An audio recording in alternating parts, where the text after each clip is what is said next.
Olá, você irá assistir a mais uma aula do CCVV, curso de cálculo em várias variáveis. Na aula de hoje, continuaremos estudando a regra da cadeia. Veremos o caso geral da regra da cadeia. Na aula 41, nós vimos dois casos da regra da cadeia. No primeiro deles, z era uma função f de duas variáveis, x e y. E x e y eram funções de uma única variável, t. No segundo caso, que está aqui no quadro, olha só, o z também era função de duas variáveis, função f das variáveis x e y. Porém, o x e o y eram funções de duas variáveis, a função g das variáveis st e a função h das variáveis st. A variável z é a variável dependente. A variável x e y nós damos nome de variáveis intermediárias. E as variáveis st são chamadas variáveis independentes. Quando nós vamos derivar o z, nós vamos sempre derivar o z em relação às variáveis independentes. Como nós temos aqui, no segundo caso, nós tínhamos duas variáveis independentes, então nós tínhamos duas formas de derivadas, uma para o s e a outra para o t. E como é que nós fazíamos para memorizar essas fórmulas? Então nós usamos esse diagrama em árvore aqui, que eu vou relembrar para vocês como é que é feito. Então eu tenho aqui a variável z, e aqui eu tenho um ramo, uma raiz, vou colocar uma raiz da árvore aqui para a variável intermediária x e outra raiz aqui para a variável intermediária y. Da variável intermediária, para cada uma das variáveis independentes, vai ser também uma raizinha aqui, um ramo, tá? Então, do x eu vou para o s e do x eu vou para o t. Do y também eu vou para o s e do y também eu vou para o t. Como eu quero derivar o z em relação a s, eu tenho dois caminhos para chegar no s. Um passando por x e o outro passando pelo y. Então vamos aqui, e quando eu quero derivar z em relação a t, eu também tenho dois caminhos. Um passando pelo x e o outro passando pelo y. Então vamos ver aqui como é que ficaria a derivada de z em relação a s. Então, como são duas variáveis, então nós vamos usar as derivadas parciais. Então, a derivada parcial de z em relação a s, de z em relação a s, ela vai ser dada pela derivada parcial de z em relação a x, que multiplica a derivada parcial de x em relação a s, mais o outro caminho, a derivada parcial de z em relação a y, que multiplica a derivada parcial de y em relação a s. Agora vamos derivar o z em relação a t. Então, é a derivada parcial de z em relação a t. Eu vou vir por esse caminho aqui. Então, é a derivada parcial de z em relação a x, que multiplica a derivada parcial de x em relação a t. Mais, opa, faltou mais aqui, né? Deixa eu colocar o sinalzinho de mais aqui. Mas qual é o outro caminho? A derivada parcial de z em relação a y, que multiplica a derivada de y em relação a t. Ok? Então, na aula de hoje, nós vamos ver o caso geral da regra da cadeia, que é o Teorema 3. Bem, eu sou o professor Carlos Opelato e você seja bem-vindo ao meu canal. Então, vamos ao Teorema 3. Considere U como uma função diferenciável com n variáveis, x1, x2, xn. Sendo cada xi, ou seja, o i vai variar de 1 até n, então cada xi é uma função diferenciável de m variáveis t1, t2, tm. Dessa forma, o u será uma função de t1, t2, tm e teremos a regra da cadeia, né? A forma para esse tipo de situação, a derivada do u em relação à variável tk, ela é igual aqui, a derivada de u em relação a x1, que multiplica a derivada de x1 em relação a tk, mais a derivada de u em relação a x2 que multiplica a derivada de x2 em relação a tk, mais licença até eu chegar na última variável aqui, derivada de xn em relação à variável tk. Então, na regra da cadeia, usando o diagrama, então eu estaria aqui, eu vou derivar em relação a uma variável aqui. Então, o que eu faço? Para eu chegar nessa variável, eu tenho que passar por todas as variáveis aqui, todos os x que eu tenho aqui, no caso aqui, x, y, todas elas aqui, para cada uma delas vai sair um caminhozinho para eu chegar lá na minha variável específica lá, que seria a tk. E aqui o k vai variar de 1 até n. Okay? Então vamos ver alguns exemplos em relação a isso que nós acabamos de estudar. Primeiro exemplo. Escreva a regra da cadeia nos casos abaixo. Primeiro caso, W ele é uma função f de 3 variáveis, x, y e z. E as variáveis x, y e z também são funções, só que de 2 variáveis cada uma. Então o x é uma função G1 das variáveis u e v, o y é G2 também das variáveis u e v, e o z é G3 das variáveis u e v. O segundo caso, o w ele é uma função g de 4 variáveis, x, y, z e u. Enquanto que o x, o y, o z e o u, eles são funções de 3 variáveis. Então o x é f1, é a função f1 das variáveis r, s, t. O y é a função 2 das variáveis r, s, t. O z é a função 3 das variáveis r, s, t. E o u é a função 4 das variáveis r, s, t. Então vamos à solução do primeiro caso aqui. Então nós vamos fazer o diagrama em árvores. Então eu vou ter a variável w aqui em cima, certo? Essa variável w aqui é a variável dependente. E aqui no meio eu terei as variáveis intermediárias, x, y e z. E aqui embaixo eu tenho as variáveis independentes, u e v, u e v, u e v, u e v. Bem, quando nós derivamos o w, nós temos que derivar o w em relação às variáveis independentes. A dependente em relação às independentes. Como eu tenho 2 variáveis independentes, eu vou ter 2 fórmulas, uma para cada variável. Então, w, derivada parcial de w em relação a u, e derivada parcial de w em relação a v. E essas derivadas, elas são somas de produtos de derivadas parciais. Aqui eu tenho 3 parcelas, ó, 1, 2, 3. Para cada variável intermediária, eu vou ter uma parcela. Então, como eu tenho 3 variáveis intermediárias, eu tenho 3 parcelas. Certo? Então, vamos lá.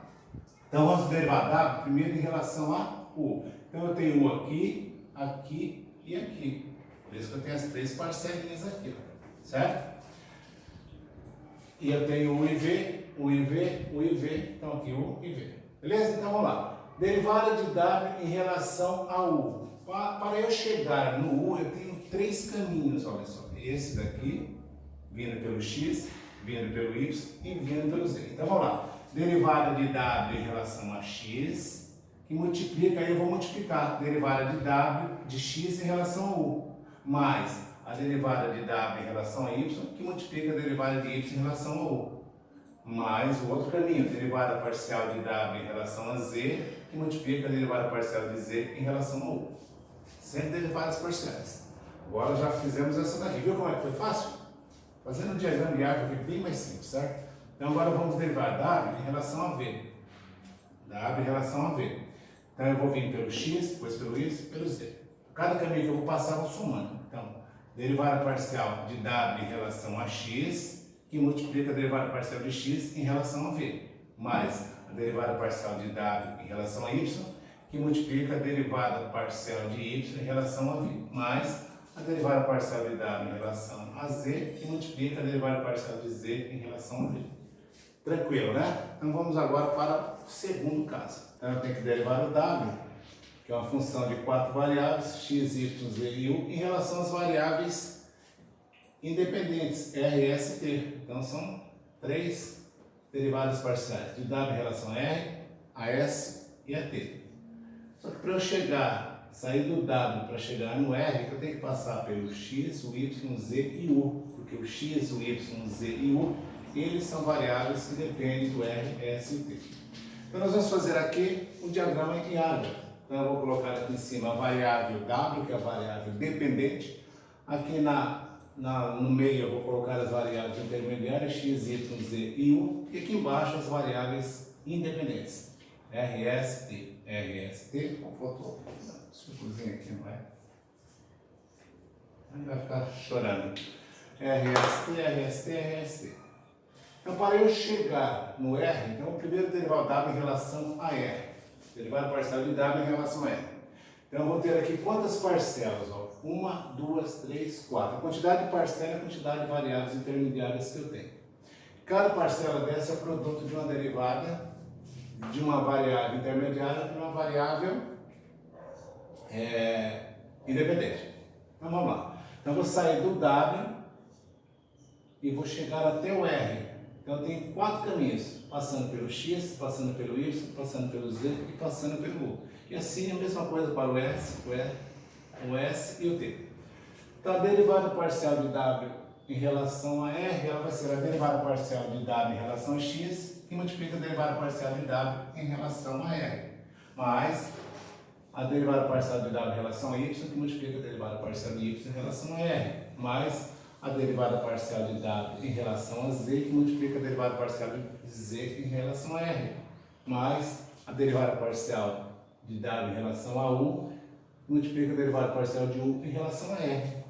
Tranquilo, né? Então é só seguir esse raciocínio aí. Então agora vamos para a derivada parcial de W em relação a S. Derivada parcial de W em relação a X, que multiplica a derivada parcial de X em relação a S. Aqui. Mais a derivada parcial de W em relação a Y, que multiplica a derivada parcial de Y em relação a S. Aqui. Mais a derivada parcial de W em relação a Z, que multiplica a derivada parcial de Z em relação a S. Mais a derivada parcial de W em relação a U, que multiplica a derivada parcial de U em relação a S. Beleza, né? Agora vamos para o último. Derivada parcial de W em relação a T. Então, a derivada parcial de W em relação a X, que multiplica a derivada parcial de X em relação a U, a T. Mais, aqui, né? Mais a derivada parcial de W em relação a Y, que multiplica a derivada parcial de Y em relação a T. E mais a derivada parcial de W em relação a Z, que multiplica a derivada parcial de Z em relação a T. E por último aqui, derivada parcial de W em relação a U, que multiplica a derivada parcial de U em relação a T. Tranquilo, né? Agora vamos fazer um exercício envolvendo um problema que tem nós conhecemos as funções, tá? Então vamos resolver esse exercício 1 aqui. Seja W uma função f de 3 variáveis x, y, z igual a x ao cubo que multiplica y ao quadrado, mais x ao quadrado que multiplica z, menos y que multiplica z ao cubo. Onde o x ele é uma função g1 de 2 variáveis, rs, dado por r ao cubo vezes s ao quadrado. O y é uma função g2 de 2 variáveis, rs, igual a r ao quadrado vezes s ao cubo. E o z é uma função g3 de 2 variáveis, rs, que é igual a r ao quadrado que multiplica s ao quadrado. Então, ache o valor da derivada parcial de w em relação a r quando r for 1 e o s for igual a menos 1. Para resolver, eu montei aqui o diagrama em árvore. Tem um w aqui, que é a nossa variável dependente. Aqui eu tenho o x, o y e o z, que são as variáveis intermediárias. E aqui embaixo eu tenho o rs, o rs, que são as variáveis independentes. Então, como nós queremos derivar w em relação a r, nós vamos fazer a nossa forma aqui. Então, derivada parcial de w em relação a r. É a derivada parcial de w em relação a x, que multiplica a derivada parcial de x em relação a r. Aqui. Mais a derivada parcial de w em relação a y, que multiplica a derivada parcial de y em relação a r. Isso daqui. Mais a derivada parcial de w em relação a z, que multiplica a derivada parcial de z em relação a r. Daqui. Agora nós temos que derivar o w em relação a x, em relação a y, em relação a z. Então vamos lá. Aqui está o w, né? Então o x é variável e os restantes são constantes. Então, derivando do x ao cubo, então eu vou ter 3x ao quadrado que multiplica y ao quadrado, que é constante. Mais 2x que multiplica z, que é constante. Como aqui eu não tenho x, aqui não tem, dá zero. Derivar agora o w em relação a y. Aqui eu tenho y, então eu vou ter 2y e eu vou passar de x ao cubo para frente aqui. Então 2x ao cubo vezes y. Aqui eu não tenho y, então vai dar zero. Aqui eu tenho y menos o derivado de y em relação a y é 1 vezes z ao cubo. E agora eu vou derivar o w em relação a z. Então aqui não tem z, vai dar zero. Aqui eu tenho z, então eu vou ter o x ao quadrado e o derivado de z em relação a ele mesmo é 1. Menos o y, vou passar para frente, e a derivada de z ao cubo dá 3z ao quadrado. Então o 3 ficou aqui e o z ao quadrado ficou no final. Então agora nós temos que derivar o x em relação a r, o y em relação a r e o z em relação a r. Então vamos lá. O x ele é igual a r ao cubo vezes s ao quadrado. O y é r ao quadrado vezes s ao cubo e o z é r ao quadrado vezes s ao quadrado. Então a derivada parcial de x em relação a r, então r é a nossa variável, então vou ficar com 3r ao quadrado vezes s ao quadrado, que é a constante. Então aqui eu vou ter derivada de y em relação a r vai ser igual a 2 que multiplica r vezes s ao cubo. E a derivada de z em relação a r vai ser igual a quem? 2rs ao quadrado. Então aqui nós já calculamos essas derivadas do w em relação a x, em relação a y, em relação a z. Do x em relação a r, do y em relação a r, do z em relação a r. Do w em relação a x está aqui, e do x em relação a r está aqui. Do w em relação a y está aqui, e do y em relação a r está aqui. Do w em relação a z é essa daqui, e do z em relação a r está aqui. Então, peguei essa expressão aqui, está aqui. Essas outras duas estão aqui, aqui, e essas outras duas estão aqui. Só substituir. Agora, o que nós temos que fazer? Trocar o r por 1 e o s por menos 1. Eu também tenho x, só que aqui eu não preciso trocar o x e o y aqui, aqui e aqui, e o z também, por esses valores aqui, ó. Eu vou calcular antes, certo? Então, o x ele é igual a r ao cubo vezes s ao quadrado. Então, o x, o r é 1 e o s é menos 1. Então, estou colocando aqui o r por 1, o s por menos 1. 1 ao cubo dá 1, menos 1 ao quadrado dá 1, vezes 1 dá 1. Então, o x é igual a 1. O y, o r é 1, o s é menos 1. 1 ao quadrado 1, menos 1 ao cubo dá menos 1, vezes 1 dá menos 1. Então, y é menos 1. E o z? R é 1 ao quadrado, S é menos 1 ao quadrado. Menos 1 ao quadrado, 1 vezes 1 ao quadrado, 1. Então, o z vai ser 1. Então, x é 1, y é menos 1 e o z é 1. E o R é 1 e o S é menos 1. Então, agora é só substituir aqui. Ó. Então, vamos trocar o x. Onde nós tivermos x, nós vamos trocar tudo por 1. Vou fazer tudo do x. Ó. Eu tenho x é 1 ao quadrado. Eu tenho aqui 1 também. Vamos ver onde é que tem mais x aqui. Ó. Aqui. 1 ao cubo, e eu tenho x aqui, cadê? Tá aqui, ó, 1 ao quadrado. Eu já substituí o x. Vamos substituir o y por menos 1. Eu tenho y aqui, menos 1 ao quadrado. Aqui eu tenho menos 1. Aqui não tem y. Aqui eu tenho y, ó, menos 1. Aqui não tem. Aqui eu tenho um y aqui, que é menos 3, que multiplica com menos. Tá lá, o y já substituímos. Agora vamos substituir o z. Aqui não tem z. Aqui tem um z, olha só. Aqui, ó, é menos z ao cubo. Então, menos 1 ao cubo é um menos 1. Z é 1. O menos é da forma aqui. Então, é 1 ao cubo. Tem mais z aqui. Então, z é 1 ao quadrado. Já substitui o z. Agora, falta substituir quem? O r e o s. Então, aqui é só x e y e z. X, y e z. Então, aqui eu vou substituir o r por 1. 1 ao quadrado. 2 que multiplica 1, 2 que multiplica 1. Agora falta o s. Então aqui eu tenho o s é menos 1 ao quadrado, aqui tem outro s menos 1 ao cubo, e aqui eu tenho outro s é menos 1 ao quadrado. Vou substituir tudo, o r, o s, o x, o y e o z. Agora vamos fazer as contas. Então aqui eu tenho menos 1 ao quadrado dá 1, 1 ao quadrado dá 1, 1 vezes 1 vezes 3, 3. Aqui, 2 vezes 1 vezes menos 1, menos 2. Aqui, 1 ao quadrado 1, menos 1 ao quadrado 1 vezes 3, 3. Aqui o 3. Essa parte aqui já fizemos. Então, vamos fazer essa outra aqui. 1 ao cubo, 1. 2 vezes 1 vezes menos 1, menos 2. 1 ao cubo, 1. Vezes o menos aqui, então menos 1. Menos 2, menos 1. Aqui, menos 1 ao cubo, menos 1. Vezes 1, 1. Menos 1 vezes 2, menos 2. Tá? Eu tenho menos 2 aqui, menos 1 aqui. E menos 2 esse resultado. E aqui, 1 ao quadrado 1, 1 ao quadrado 1, menos e menos daqui dá mais, 1, 3 vezes 1 vezes 1, 3. E aqui, menos 1 ao quadrado 1, vezes 1, 1, vezes 2, 2. Agora vamos jogar para cá. 3 menos 2 dá 1, vezes 3, 3. Menos 2 menos 1, menos 3, vezes menos 2, mais 6. 1 mais 3, 4 vezes 2, 8. Então, 8 mais 6, 14 mais 3, 17. Logo, a derivada parcial de W em relação a R vai ser igual a DZ7, né? Dá um pouquinho de trabalho, mas fazendo com cuidado, você consegue fazer, beleza? Então, com isso encerramos esta aula. E você que ainda não está inscrito no meu canal, aproveite, clique no botão que aparecerá aqui à sua direita, faça a inscrição. Aqui em cima à sua esquerda você encontrará a última aula do nosso curso e abaixo você tem a playlist completa. Aqui em cima no card você encontrará ainda também uma playlist de geometria analítica. Dá uma olhadinha lá, bem interessante. Então nos vemos na próxima aula, se Deus quiser. Um abraço do professor Carlos Sotelato.